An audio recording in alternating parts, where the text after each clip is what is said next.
और इस बच्ची ने जिस तरह से अपनी दास्तान सुनाई है, तो कहीं ना कहीं सुशासन की सरकार और माननीय मुख्यमंत्री जी, हम आपसे पूछना चाहते हैं, एक राष्ट्रीय जनता दल की विधायक होने के नाते और एक महिला होने के नाते। आप देख रहे हैं NBC 24 न्यूज में हूं आपके साथ सनी कुमार। राजद की राष्ट्रीय कार्यकारिणी की बैठक थी आज, जिसमें देश के तमाम राज्यों से जो भी राजद की विंग थी यहाँ पे पहुंची हुई थी, तमाम प्रदेशों के लोग आए हुए थे और तमाम एजेंडों पर मुहर लगी कि ऐसे राजद आने वाले वक्त में पार्टी को मजबूत करेगी और एजेंडे में कौन कौन सा खास मुद्दा होगा, तमाम चीज़ों के लिए बातचीत करने के लिए यहाँ पे हमारे साथ हैं राजद की विधायिका हैं बेबाक अंदाज कर जानी जाती है। मैडम, ये बताएगा कौन कौन सी चीज़ों को लेकर चर्चा की गई बैठक में?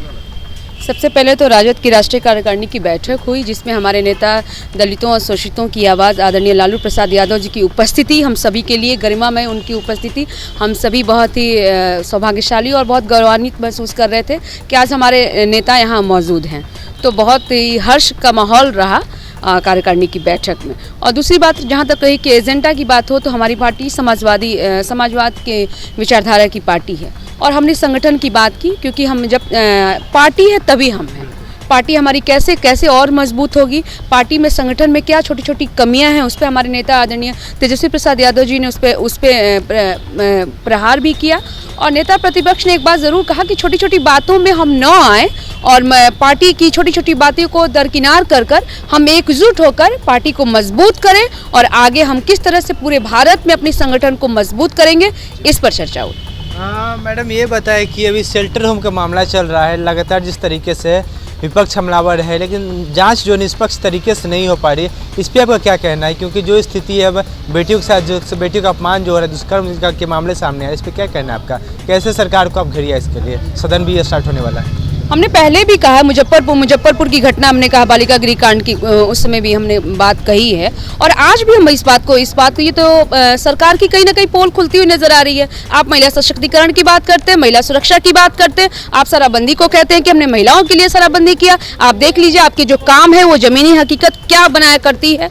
बालिका गृह कांड में जिस तरह से यहाँ पटना में गायघाट में जिस तरह से घटना हुई है और इस बच्ची ने जिस तरह से अपनी दास्तान सुनाई है, तो कहीं ना कहीं सुशासन की सरकार और माननीय मुख्यमंत्री जी, हम आपसे पूछना चाहते हैं, एक राष्ट्रीय जनता दल की विधायक होने के नाते और एक महिला होने के नाते मैं सरकार से पूछना चाहती हूं कि सरकार इस पर निष्पक्ष जवाब दे और निष्पक्ष जांच कराए। और इस पर भी बिहार की बेटियां और बिहार की महिलाएं आपसे आस रखती हैं कि सरकार क्यों नहीं इस पर कुछ बोल रही है। और ये मैं कहूंगी कि कहीं ना कहीं सरकार दरकिनार कर रही है इन बातों को, लेकिन विपक्ष की नेता हैं हम सभी और सत्र शुरू होने वाला है और महिलाओं की बात होगी। महिला विधायक हूँ, बेबाकी से अपनी बात करूंगी और हम मजबूती से इस पक्ष को हम उजागर करने की पूरी कोशिश करेंगे, तब तक करेंगे जब तक इसकी सरकार निष्पक्ष जांच नहीं करा देती। सदन में कौन कौन से मुद्दे ऐसे होंगे जिस पर सरकार को पूरी तरह से घेरने की तैयारी की गई है? आज आपकी बैठक भी थी। सदन में सरकार की कौन ऐसी नीतियां हैं जो सफल रह रही हैं? आरआरबी एनटीपीसी का मैटर ले लीजिए, युवाओं पर किस तरह से लाठी डंडों की बरसात की गई। आप युवा बेरोजगार घूम रहे हैं, रोजगार की हम बात करेंगे, किसान खाद की किल्लत से जूझ रहे हैं, महिलाएं जूझ रही है, महिलाओं की सुरक्षा नहीं है। शराबबंदी के नाम पर आप होम डिलीवरी करा रहे हैं, शराबबंदी के नाम पर लाए दिन लोग मारे जा रहे हैं। आप शराबबंदी पे कैसे लोग मारे जा रहे हैं? तो आप कह रहे कि मैं तो समाज को साफ कर रहा हूं, मैं तो महिला को, तो वो लोग जो मारे जा रहे हैं वो कहां से शराब उन्हें सप्लाई होता है? और आज भी जाइए, मैं सुशासन की सरकार से साफ शब्दों में कहना चाहती हूँ कि जिस तरह से आप शराबबंदी की बात करते हैं, तो आप किसी भी शादी समारोह में जाइए और गलियों तक होम डिलीवरी हो रही है और ये बिहार की सच्चाई है और इसे आप किसी भी तरह से पल्ला झाड़ नहीं सकते हैं। एक और मामला है मैम, कर्नाटक का मसला है हिजाब को लेके, जो वहाँ की सरकार ने निर्णय लिया कि ये हिजाब पहन के जो बेटियाँ हैं स्कूल और कॉलेज में नहीं जा सकेगी।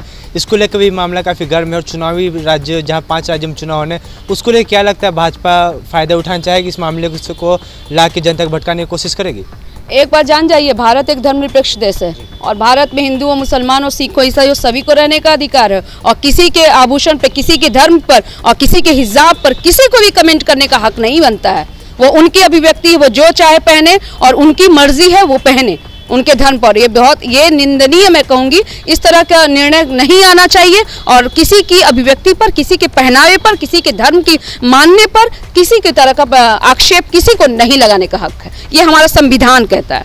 एक आखिरी सवाल है मैडम, सदन स्टार्ट होने वाला है, सरकार को घेरने की पूरी तैयारी है लेकिन खास तौर पे चाहे राजद हो या कांग्रेस हो, दोनों अलग अलग चुनाव एमएलसी के चुनाव लड़ रहा है। और सदन में एकजुट कैसे दिखेंगे दोनों, क्योंकि विपक्ष तो सब एक ही होते हैं, लेकिन एमएलसी चुनाव अलग अलग लड़ेंगे। इसमें हो सकता है, इसमें कोई कुछ स्ट्रेटेजी हमारी हो सकती है, पार्टी की हमारी निर्णय है, इस पे मैं कुछ नहीं कहना चाहती हूँ। लेकिन चूंकि हमने चुनाव साथ में लड़ा है, महागठबंधन की में हम चुनाव लड़के आए हैं और पार्टी की जो नीतियाँ होती हैं वो निर्णायक होती हैं। लेकिन जहाँ तक रहा सदन की बात है, सदन में विपक्ष मजबूती से हम सरकार की कमियों को उजागर करने की कोशिश करेंगे। और सरकार, मैं समझती हूँ कि सरकार जो आम जनता जो जूझ रही है, उन समस्याओं को हम सदन में पुरजोर खोलने की कोशिश करेंगे, चाहे वो शिक्षा हो, स्वास्थ्य हो, किसानों की हो, हर मुद्दे पर हम सरकार को घेरने की कोशिश करेंगे। चलिए, अपने समय इसके लिए बहुत बहुत धन्यवाद। Thank you. चलिए, थे हमारे साथ राजद की विधायिका थी। साफ तौर पर इन्होंने सरकार पर हमला करने का काम किया और साफ तौर पर बता दिया कि किन किन एजेंडों पर। इसके साथ जो युवा बेरोजगार हैं, उनकी समस्या है, उन्हें रोजगार नहीं मिल रहा है, लाठी खाना पड़ रहा है। साथ ही साथ शेल्टर होम पार्ट 2 यानी कि गाय घाट में जो शेल्टर होम में घटना घटी, उसके बाद से मामला उजागर हुआ और मामला तूल पकड़ चुका है और लगातार जो है इस पर चर्चा जारी है और सरकार को घेरने में विपक्ष लगातार अभी भी लगा हुआ है। साथ ही साथ और भी तमाम मसलों को लेकर सरकार को घेरते हुए नजर आए राजद विधायिका, साफ तौर पे आपने देखा। तो अब इसी तमाम खबरों के लिए बने रहे हमारे साथ और देखते रहे NBC 24 न्यूज।